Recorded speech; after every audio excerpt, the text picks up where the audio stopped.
What is up, everybody, and welcome to a video. A lot of you guys have been anticipating the War Machine Power Armor. So as you can see, it is finally here. We have been, again, waiting for this for quite a while. We've been seeing a lot of up-and-coming work-in-progress pictures for this that I've been covering in my up-and-coming mod series. Regardless, it is finally here, but without me getting into too much, I'm going to show you actually how to get it first off. So how do you actually get the armor? Well, you're going to want to travel over to the Wilson Atomatoys factory. Once there's going to be a ton of enemies, like a good 5 to 10 enemies, so make sure to kill all of them and then work your way inside of the building. Look around on the second floor for a key. I'm only going to give you the second floor hint because I don't want to ruin where it is. It actually took me a little while to find the key. Regardless, then you can work your way to the roof of the building and you'll basically wander around and find the power armor locked in a cage. It's pretty straightforward. If you have any details or issues, just comment down below. I'll try and help you out. But regardless, that is where the power armor is.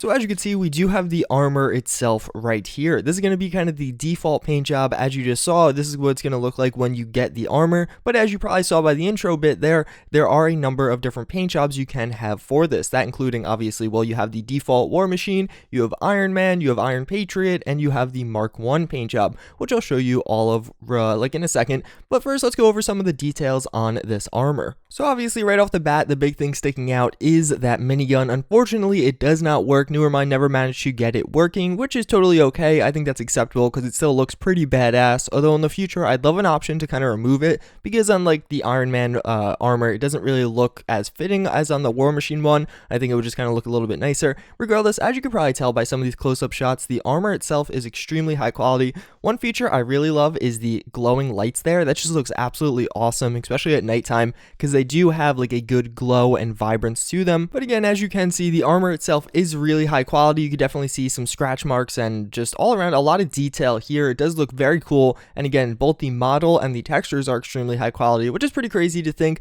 when we think back to the Midwestern power armor and then to today. There's been a huge bump in Newermind's work, and honestly, a big shout out to him for getting to that spot. So the next kind of detail I do want to point out is we have these little, I guess, machine guns on the kind of arms here. They are not working, but this is actually something I think could work in the future just as a weapon mod, and I think that would actually look pretty cool. Obviously, you'd have to model like the arm and stuff pointing out, but I think again that could look pretty cool and be totally functional. There are ones on either side, so probably not going to have dual wielding, but who knows. I just think that would be kind of a cool little feature of this mod, as well as some repulsors in the future, because I realized when recording this video, what does Iron Man actually use as weapons? Well, all the weapons are built into the suit. Unfortunately, we don't really have any of those weapons. Regardless, the power armor itself, again, does look really high quality, and I actually really like the look of these little machine guns. I think it's a really nice touch to the armor and adding in some cool details there. And I mean, that's pretty much it. The legs are kind of, you know, your standard power armor legs. Obviously, they look pretty good, but they look like the rest of the armor. Nothing too crazy there, nor is there anything too crazy on the back here. As you can see, it just kind of is your standard power armor. Obviously, we do have that crazy little machine gun or minigun on the shoulder there, which does look awesome. And but all around, again, it is a really cool and good looking power armor. As you can see, those little machine guns do stick out quite noticeably, which I kind of like. I think it gives it its own little unique feel and all that. Well, with that being said though, let me show you some of the other paint jobs for this power armor. So next up, we do have the Mark I paint job, and as you can see, it is going to be kind of the silver coating all over it. It kind of just looks like a solid steel or aluminum or just some kind of metal, which does look really cool. Although my one, not critique of this, I would love to see a proper Mark I power armor. I think the Mark I suit, I'll put a picture on screen right now, would just look kind of really fitting in a power armor. It wouldn't even look that weird with a proper power armor mod. So again, that's something I'd love to see in the future. I don't know if Newermind's kind of done with power armors from Iron Man at this point, but I think that would be really cool. Regardless, this one, again, being the simplest of the bunch, but definitely going to hold a place in a lot of people's hearts because it's really just a pretty cool paint job. And again, it has that nostalgia effect from the Iron Man movies and series. So now here we do have the Iron Patriot paint job or material mod for the armor. I think this one actually might be my favorite. Obviously, a lot of people are going to like the just flat out War Machine and of course the Iron Man paint job, but I don't know, there's something about this one. I just think the flow of the colors and just the actual look of the suit on kind of a power armor frame, I just think it fits the best out of all of the different options. So as you can see, you kind of have that red, gray, and blue, not necessarily white, although that kind of is how it is in the movies again. But as you can see, just all the materials and actual textures on all these different material mods are extremely high quality. You could definitely tell when looking close at these, there's been a lot of time and effort put into this, and it definitely doesn't seem like something that was a rushed job or anything like that, which is really nice to see, because too often do we see like one good paint job, but then some of the other paint jobs for different power armor armor mods kind of start to falter and don't necessarily look as good. This is definitely not the case with this mod. All the paint jobs, at least from my vision, do look really high quality, and pretty much all of them are on their kind of top tier par. And of course, last but certainly not least, we just have the flat out Iron Man paint job. So as you can see, I'm kind of just reiterating myself now, but it does look also extremely high quality. It almost has like kind of a Hulkbuster feel to it. It looks very bulky compared to the normal Iron Man or Iron Man just armor, but nonetheless, it does look very cool. But again, this is kind of one of those instances where I do wish there was an add-on, or in the future,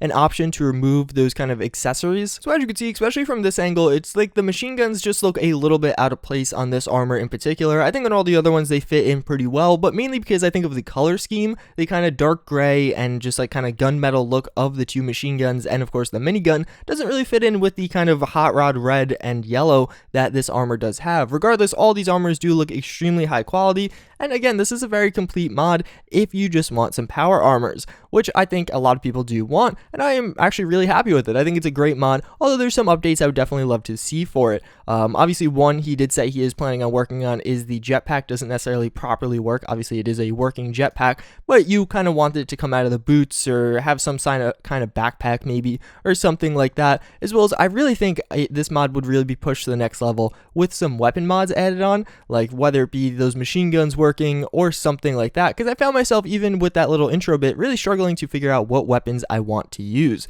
With all that being said, let's actually go check out this power armor in a little bit of combat. So now we are over at Fort Strong, and this is going to be a great time to actually show you the light up there. Does that not look absolutely awesome? I love the look of those headlamps, and one thing I would actually love to see, and another little nitpicky thing, nothing too crazy, if you notice, it's kind of hard to tell right here, these headlamps are actually kind of that like yellowish, I don't know what the color would be called, but the default headlamp in Fallout, I'd love to see them be like a white color instead, because obviously they do appear white, which looks very cool, but or at least have the option to switch them, which currently you don't have any options, you just have the default one. So I placed down a few raiders. I mean, I feel like you kind of got the gist of the armor, so I'm not going to do too much combat here, but we'll do a little bit. Again, oh, that guy died really quick. I didn't actually expect him to die so quickly. This is the OTS Caparis, or whatever, and actually it's very satisfying to use this part of the armor, like jetpack with it, but I thought I had a melee weapon here, but no, apparently I have, what is this, the XM2076, which is a very cool sniper rifle mod, and if you have not downloaded this yet, go download it, because it's awesome. I do have it like fully statted out though, or kitted out. So there's a bunch of enemies over here. Looks like a ton of them took some cover. The minigun doesn't do all that much damage, so I'm definitely going to need to use VATS, I think, a little bit here to go for some critical hits. And oh god, like, does that not look awesome with that glowing headlamp like that? And I don't know, I'm really happy with this power armor. Again, I feel like it can easily be pushed to the next level. Not easily, not to say it won't require a good amount of work, but I think there's a lot of potential here that is almost being untapped by some of the things, but nonetheless, again, still an awesome power armor mod. I'm trying to critique it and kind of suggest improvements that I think would be good without kind of, shitting on it, because it still is a awesome mod. I'm having a lot of fun with this. Even filming that intro bit, I probably filmed for like a half hour there, which is why all my videos are late today, but I don't know. I had a lot of fun using this armor. I'm definitely going to see myself using this in the future in some Let's Plays, and I think a lot of other people as well, because Iron Man has become such kind of an iconic series, and this power armor I think this power armor is definitely a great representation of it. So as you can see, as we mow everyone down, especially in these like crappy conditions, like I don't know, it's just a lot of fun using this power armor in this setting right here. So this gun is actually doing a ton of damage. I'm kind of surprised by how much damage it's doing, but I think that is about everyone. So that's pretty much it, guys. Hopefully you guys did enjoy. Nope, wait. Oh no, that's not. I thought that was a highlighted enemy, but that's just a vending machine. That's pretty much it. Tell me what you thought in the comments down below of the War Machine power armor. Actually, one thing, now that I'm just kind of looking at it, it'd be cool if the little chest piece center thing glows like the headlamps, like maybe just glows all the time. That'd be kind of cool. Regardless, as always, thank you for watching. Big shout out to Newermind for creating this awesome armor and sharing it all with us. And yeah, hope to see you all next time. Later.